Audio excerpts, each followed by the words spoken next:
Hi, Chuck. I think you're doing some good things here. You're using simple shape and line to communicate your ideas. You're using color expressively in a lot of cases here, effectively to communicate your emotions. You're making a good tie between line, shape, and color here. Looking at happy, I think the color choices are good. The yellows, the blues, the oranges are quite happy colors.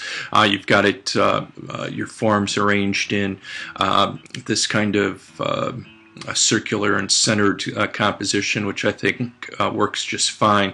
The only suggestion I have here is to reconsider the shapes that you're using.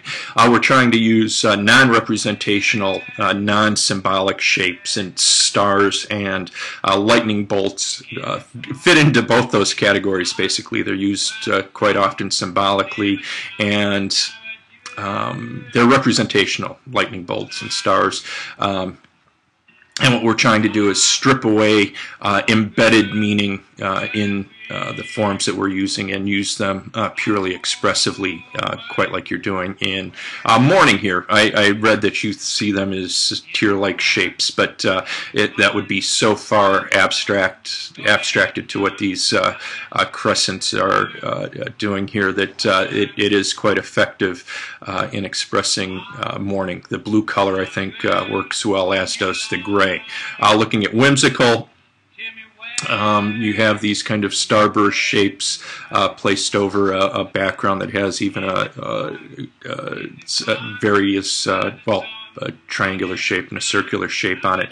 Colors are good. My one suggestion here is that you vary the not only color of your motif as you have here, but the size of your motif, of your starburst motif, and that will give greater visual interest.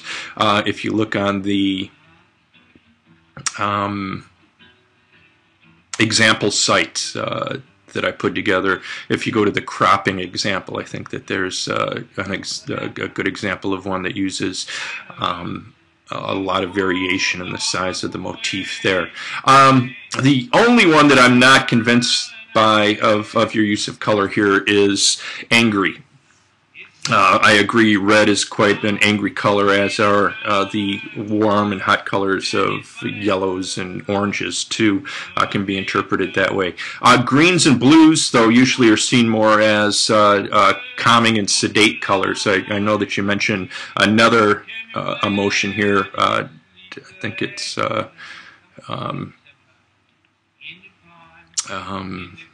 jealousy, green, but concentrate more on the anger idea and the explosiveness of anger and the angularity of anger and the unpredictability of anger.